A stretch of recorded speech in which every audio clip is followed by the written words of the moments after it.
One of the most common questions I'm getting right now is like what card set I should be going for. But in order for me to answer that, I think we have to first understand how a card set works.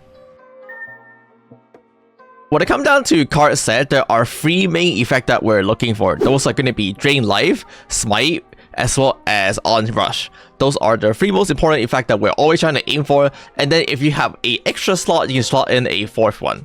The best card set in the game almost always contain legendary card, and you can only obtain these cards by fusings.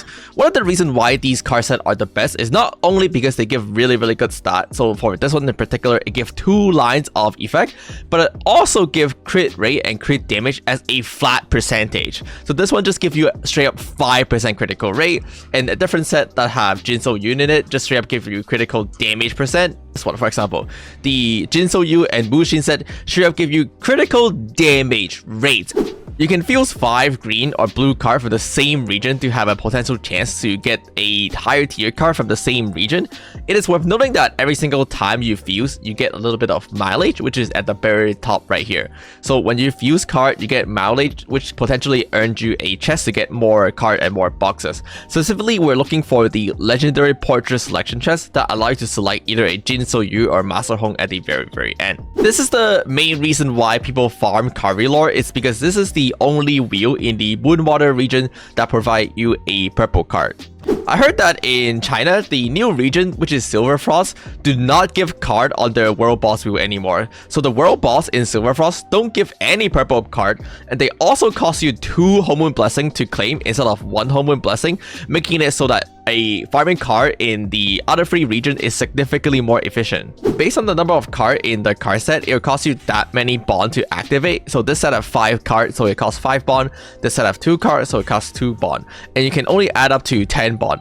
For a beginner setup, using the Hongmoon skill for Drain Life, 3 Sages for Smite, and then right below our noses for crit will be really good. You can acquire all of these cards from doing the story itself, with the exception of the second Lusong card. The last Lusong card you can get from talking to the bookshelf in Lusong House right here, which gives you a quest that gives you the Brother Lusong card. From here on, we can move on to the Koki Tribe for the attack power set. This set is pretty easy to get. It only uses 1 blue card and 1 green card. Your next upgrade is going to be the 4 card from Black Rice Supply Chain or Narrow Labyrinth. However, I think there are better use for these cards temporarily, so I wouldn't go for these unless you have a lot of spare Poharan card or Fujin Raijin card from farming the dungeon a lot. The biggest benefit of these set though is that all of the cards can just drop from the dungeon, so they are going to be easier to acquire without using the RNG fusing or chest. As for Onrush, the easiest upgrade is going to be Desert Swallowed by Darkness. It uses 3 green cards that are completely farmable from Cinderland. This is a really easy to get set. And then we can move on to the Moonwater Blue Boss set, which is going to use Lycion, which is this boss right here, and then it's a GV, which is this boss right here at Mistywood. There's also this set which uses purely blue dungeon cards. So the blue dungeon in Moonwater playing like Brightsong's Rune, the spiders, which is this one, as well as the pig, they all drop a card that combine into this set. So it would be a great set to work toward on your ult while you're farming those blue dungeon and stuff like that. But the problem is that this card set uses 4 cards, so it might be hard to fit in.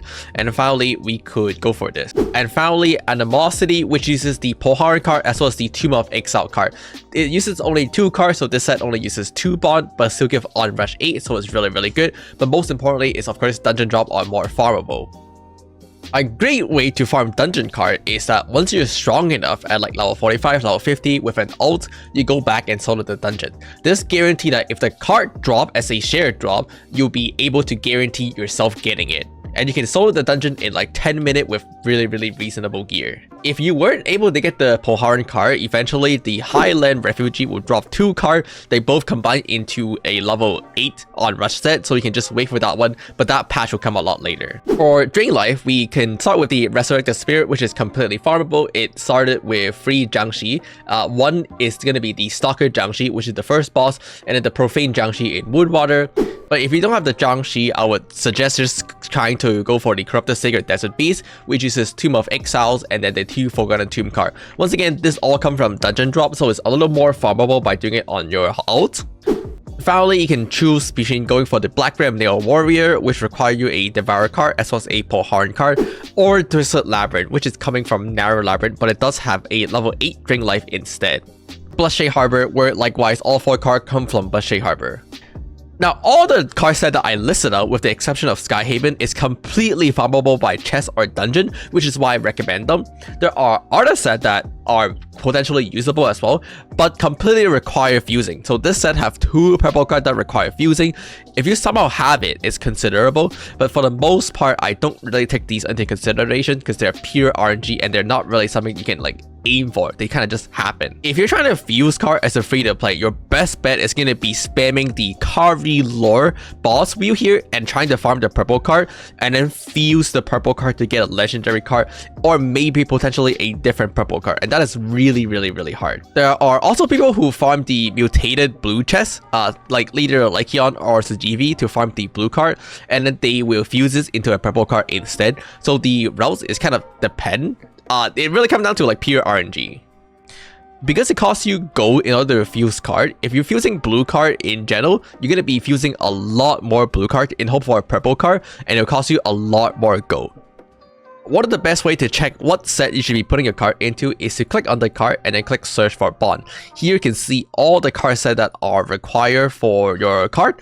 In this case, you can see that there is this loss and the corrupted soul for this set, but the loss is not that good because it only gives tenacity, which is only useful at best for like PvP. So I'll prefer to put it into this set, but this set do require a legendary Jinso Yun card. Okay, good luck card hunting. Subscribe. Bye bye.